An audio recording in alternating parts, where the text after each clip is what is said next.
The fundamental pieces of a soul reading are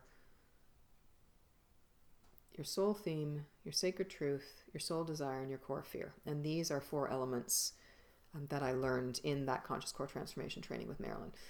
The original training was significantly more elements of that. Those are the 4 that I've kept.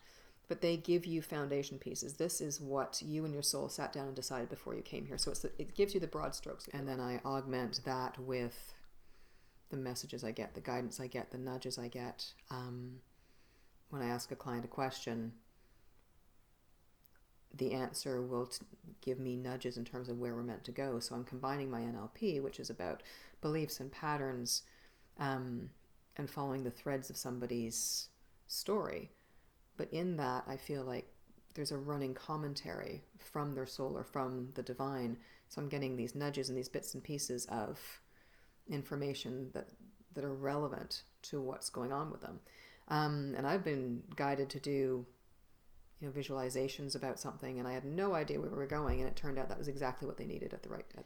Yes, we can end up talking about relationships. Yes, we can talk about work. Yes, we can talk about family life. We can talk about anything. So there's nothing that's out of bounds, but recognizing that everything in your life is a reflection of what's going on inside, it seems to me that figuring out what's going on inside is the most important thing, because then that will ripple out to everything else. And the more clearly you see yourself, the more you're willing to take responsibility for what you're creating and then change it. There is nothing that is required of you before a soul reading.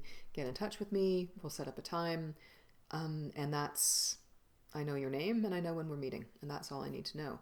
So about 20 minutes before either you come for a session or we log into the internet or one of us phones the other. So before we meet in whatever form, I will connect into your soul and just give the intention to do that, and then to create a safe and sacred space for your healing, and that space will be held for the entirety of the session.